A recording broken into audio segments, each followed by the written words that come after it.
13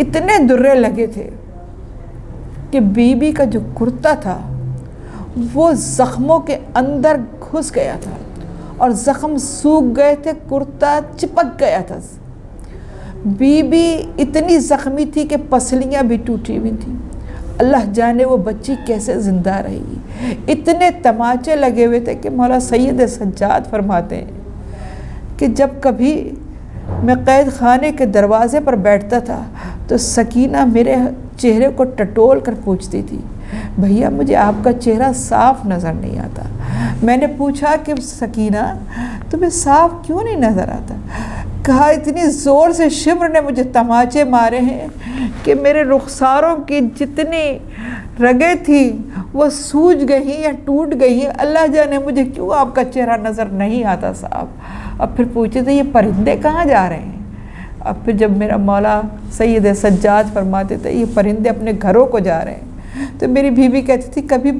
بھیا ہم بھی اپنے گھر جائیں گے کیا؟ کبھی ہم بھی بابا سے ملیں گے؟ اس بچی کو یہ بھی نہیں پتہ تھا کہ مرنے کے بعد کوئی واپس نہیں آتا۔ یتیم بچی بابا بابا کہہ کر راتوں کو رویا کرتی تھی۔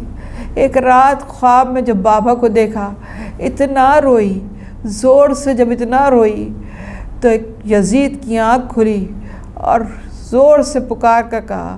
یہ اتنا زور سے بچی روتی ہے، نہ دن کو چین لینے دیتی ہے نہ رات کو چین لینے دیتی ہے، اے شمر اس کا کام تمام کر دے۔ بس شمر کا یہ سننا تھا، اس کی تو شقافت اور بڑھ گئی۔ دروازہ کھول کر اندر داخل ہوا اور داخل ہو کر ننھی سی بچی کو پکڑا اتنی زور سے کہ ماں کی گود سے جب کھینچ کر اٹھایا ہوگا۔ میں تمام مسلمانوں سے ایک سوال کر رہی ہوں کہ جس کی گود میں 2 ہی پھول کھلے ہوں، ایک کربلا کی خاک میں جس کو پیوند خاک کر دیا ہو اور ایک چھوٹی سی بچی گود میں بچی ہو، اس کو بھی شمر نے کھینچ کر اس بری طرح سے کھینچا کہ پھٹا ہوا کرتا 1 سال میں کس قدر وہ کس طرح سے کھینچا ہوگا کہ سارا کرتا پھٹ گیا، اس کو کھینچ کر اور پھر تماچا مارتے ہوئے لے کے گیا۔ ماں کے سامنے کوئی اولاد کو مارے، ماں کے دل پر کیا گزرتی ہے؟ جوان بھائی کے سامنے کوئی ظالم اپنی چھوٹی بہن کو مارے، میں بھائیوں سے بھی سوال کرتی ہوں کہ جوان بھائی کیسے دیکھے گا کہ چھوٹی سی بہن 3-4 سال کی اس کو اتنی ظلم سے مارا جا رہا ہے؟ تھپڑ مارتے ہوئے لے کے گیا اور اندھیرے قید خانے میں، پہلے اندھیرا تھا اس قید خانے میں، لیکن اتنا اندھیرا تھا اس قید خانے میں کہ ایک بہت ہی پرانی بات ہے کہ جب میرے ساتھ ایک بہت بزرگ تھے، آج سے کوئی تقریباً 50 سال پہلے وہ گئے تھے، 50-60 سال پہلے، تو میں نے ان سے سوال کیا تھا، میں نے کہا ہم جو یہ روایت پڑھتے ہیں اور یہ روایت کتابیں موجود ہے، آپ نے کیا واقعی قبر کی زیارت کی ہے؟ کہنے لگے میں گیا ہوں اور میں اس قید خانے میں جب گیا تو جہاں پر اہل بیت اطہار کو رکھا گیا تھا تو کہنے لگے وہی اتنا اندر تھا کہ سیڑھیاں اتر کر نیچے جانا پڑتا تھا اور اتنا گھٹا ہوا تھا کہ میرا دم گھٹنے لگا تھا، جبکہ بلب بھی جل رہا تھا، پنکھا بھی چل رہا تھا، لیکن کہنے لگے اس کے باوجود میرا دم گھٹنے لگا۔ تو میں نے اس وقت بی بی کی قبر تلاش کی تو میں نے دربان سے پوچھا کہ مجھے یہاں شہزادی کی قبر نظر نہیں آ رہی۔ اس نے کہا کہ بی بی سکینہ کی قبر تو اور بھی اندر قید خانے میں۔ انہوں نے پوچھا کہ اندر کہاں قید خانے میں؟ تو اس نے اسی قید خانے کے اندر سے ایک اور دروازہ جو بڑی مشکل سے کھلا۔ جب میں نے اس قید خانے میں قدم رکھا تو کہتا ہے میں گر کر بے ہوش ہو گیا اور میں سوچنے لگا کہ جب میرا یہ حال ہے، یہاں پنکھا بھی چل رہا ہے، یہاں بلب بھی چل رہا ہے، تب گھٹن اتنی ہے، تو اس وقت جب کچھ بھی نہیں ہوگا، کتنا اندھیرا قید خانہ، 3-4 سال کی بچی کتنی دیر، کتنا لمحے، چند لمحوں میں سکینہ کا کام تمام کر دیا شمر نے۔ خدا کی لعنت ہو ایسے ظالم کے اوپر کہ جس وقت وہ بچی